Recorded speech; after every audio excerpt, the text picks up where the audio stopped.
Hello students, my name is Rajesh. I welcome you from the online teaching platform of SMD. As we had started the first unit of class 12th of chemistry, that is solid state, उसमें हम crystalline solids का classification discuss कर रहे थे और उस classification में first molecular solid complete हो गया,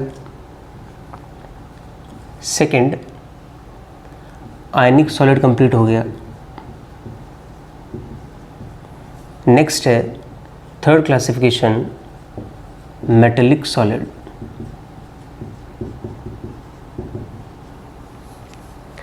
मेटेलिक सॉलिड में सबसे पहले कांस्टेंट पार्टिकल के बारे में डिस्कस करते हैं। मेटेलिक सॉलिड में कांस्टेंट पार्टिकल्स कर्नेल्स और फ्री इलेक्ट्रॉन्स होते हैं। Example of metallic solids are copper, silver, gold, iron, aluminium etcetera. जो भी मेटल्स हैं, मेटेलिक जनरल टर्म है, ठीक है। अब इसमें कर्नेल कौन है और फ्री इलेक्ट्रॉन कौन है? फॉर एग्जांपल जैसे लिया कॉपर। कॉपर में इलेक्ट्रॉन डोनेट करने के बाद में कॉपर +2 बनेगा, 2+, और इसके ये फ्री इलेक्ट्रॉन्स हैं। तो ये जो पॉजिटिव चार्ज पार्ट है इसी को हम बोलते हैं कर्नेल, और ये फ्री इलेक्ट्रॉन्स। तो ये फ्री इलेक्ट्रॉन्स का बहुत ज़्यादा नंबर्स होने की वजह से इसको हम ऐसे ही बोल सकते हैं कि सी ऑफ फ्री इलेक्ट्रॉन्स हैं, ठीक है। ये मेटेलिक सॉलिड में घूमता रहता है, जैसे कि समुद्र में पानी घूमता रहता है, उसी तरह फ्री इलेक्ट्रॉन्स भी मेटल्स में घूमते रहते हैं। इसके बाद कि कोई भी मेटल है, कोई भी मेटल, इसके पास एक या फिर एक से ज़्यादा फ्री इलेक्ट्रॉन्स हो सकते हैं, एक से ज़्यादा भी हो सकते हैं। फ्री इलेक्ट्रॉन होना ज़रूरी है, तभी उसको मेटल कहेंगे। मेटल की प्रॉपर्टी अपने जूनियर क्लासेस में पढ़ी है कि मेटल का नेचर होता है इलेक्ट्रॉन डोनेट करने का, इसीलिए उनको इलेक्ट्रोपॉजिटिव एलिमेंट भी कहा जाता है। इसके बाद मेटल का नेचर बहुत ही सॉलिड होता है और इनका मेल्टिंग पॉइंट हाई होता है। और मेल्टिंग पॉइंट हाई होने का रीज़न है, इसका रीज़न है कि मेटल्स में मेटेलिक बॉन्ड मिलता है। और मेटेलिक बॉन्ड का मतलब ये है कि मेटल एटम्स के बीच में उस मेटल की स्ट्रक्चर को बनाए रखने के लिए जो फोर्स लगता है उसी को हम मेटेलिक बॉन्ड बोलते हैं। आफ्टर दैट मेटल्स में फ्री इलेक्ट्रॉन प्रेजेंट होने की वजह से इनमें इलेक्ट्रिसिटी कंडक्ट होती है और ये हीट भी कंडक्ट करते हैं। इसका मतलब ये है कि हम जो भी वायर्स काम में लेते हैं वो सब मेटल्स के ही होते हैं, जो कि आपने देखा होगा कि कॉपर्स के वायर बहुत कॉमनली काम में आते हैं इलेक्ट्रिसिटी में। मेटल्स दिखने में बहुत ही चमकीले होते हैं, इसलिए उनको कहा जाता है लस्टरस। और कुछ मेटल तो ऐसे होते हैं जो कलर भी शो करते हैं। और मेटल्स का सबसे ख़ास बात जो होती है वो होती है उनका मालेबल नेचर और उनकी डक्टाइल नेचर। लस्टरस और कलर, ये मेटल का नेचर है, ये फ्री इलेक्ट्रॉन्स की वजह से होता है, due to free electrons.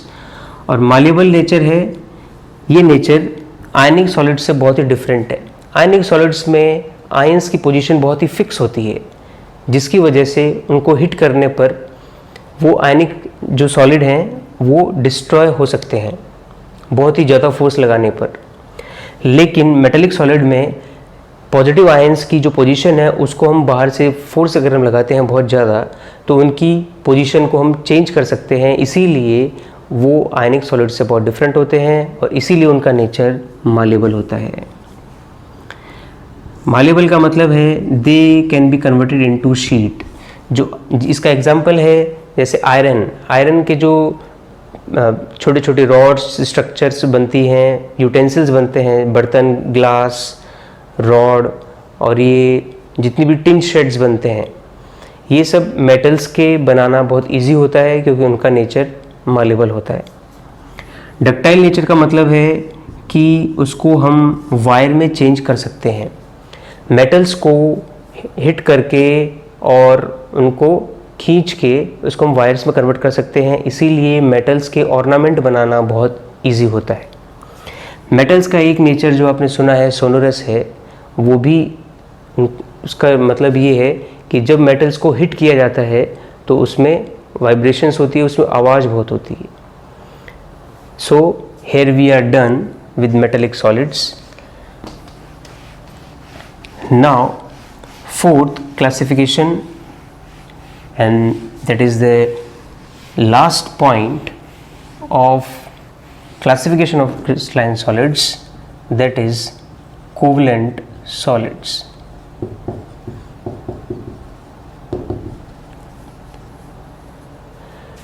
Non metal elements आपस में कंबाइन होके एक बहुत बड़ा नेटवर्क बनाते हैं और इसीलिए उनको हम नेटवर्क सॉलिड्स भी बोलते हैं। कोवलेंट सॉलिड्स का दूसरा नाम नेटवर्क सॉलिड्स और जाइंट मॉलिक्यूल्स।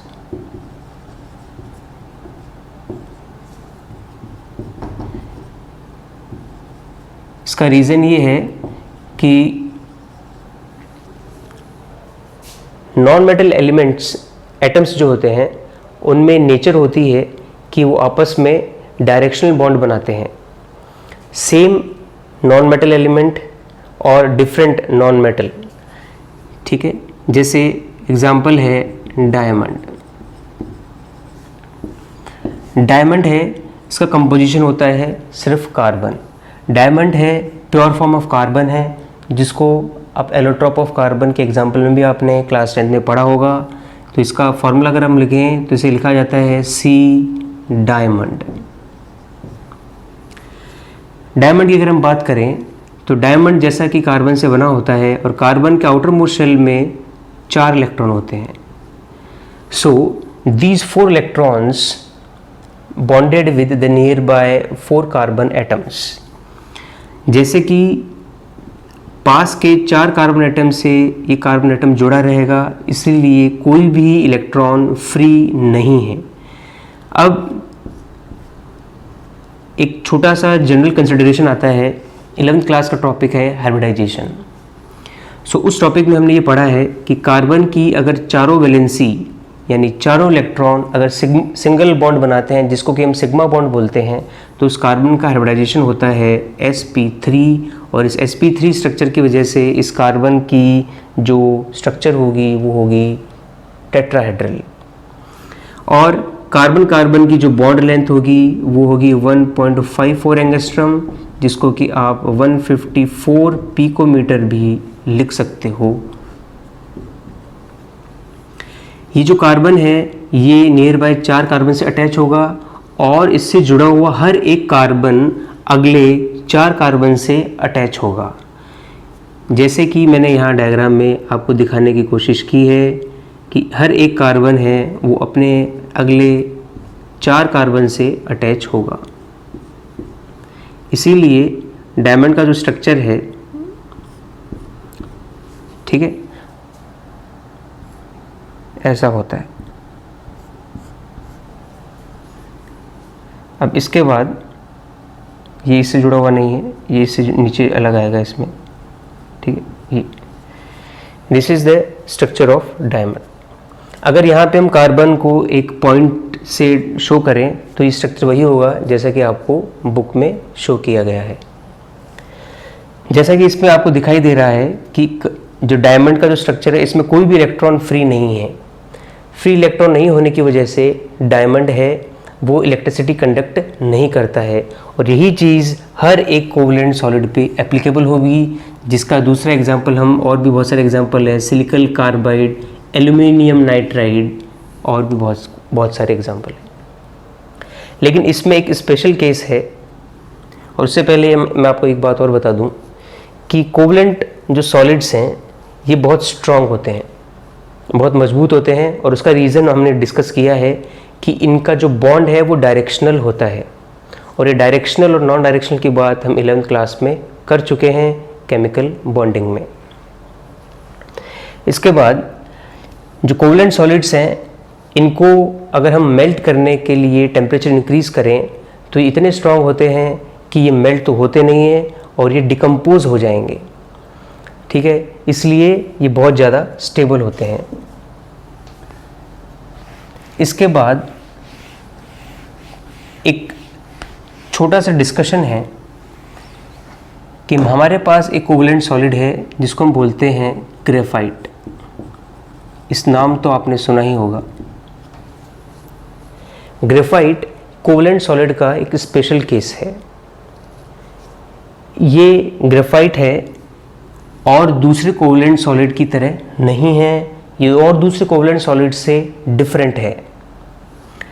जैसे कि डायमंड, जैसे कि हमने लिखा था डायमंड, डायमंड में कार्बन के पास एक भी इलेक्ट्रॉन फ्री नहीं है, लेकिन ग्रेफाइट में कार्बन के पास एक इलेक्ट्रॉन फ्री मिलता है, और जिसकी वजह से ग्रेफाइट इलेक्ट्रिसिटी कंडक्ट करेगा, और इसी वजह से ग्रेफाइट है वो डायमंड से एकदम अलग है। इसका रीज़न ये है कि ग्रेफाइट में भी कार्बन मिलता है, और ये कार्बन आपस में एक दूसरे कार्बन के साथ जुड़ के एक लेयर जैसी स्ट्रक्चर बनाता है, और वो एक लेयर नहीं बल्कि बहुत सारी लेयर्स होती है। अब इस एक लेयर के नीचे एक दूसरी लेयर आएगी, फिर नीचे एक और लेयर आएगी, फिर और नीचे बहुत सारी लेयर्स आएगी। लेकिन जैसे कि हमने अभी भी डिस्कस किया कि ये सारे कार्बन एक दूसरे से कोवलेंट बॉन्ड से अटैच हैं, लेकिन जो मैं आपसे बात कर रहा हूँ कि जो दूसरी लेयर है जो कि कार्बन के आपस में 3 बॉन्ड बनाने से बनेगी, वो जो लेयर हैं वो लेयर्स आपस में जिस बॉन्ड से अटैच रहती हैं उस बॉन्ड को हम बोलते हैं वॉन डेर वाल फोर्स। ये जो मैं आपको डॉट डॉट शो कर रहा हूँ, डॉट का मतलब ये है कि ये बॉन्ड, ये जो फाइन लाइंस है इससे वीक है, और ये ऑब्वियस सी बात है कि वॉन डेर वाल फोर्स है ये कोवलेंट बॉन्ड से तो बहुत वीक होता है, और van der Waals force one of the weak force है। It means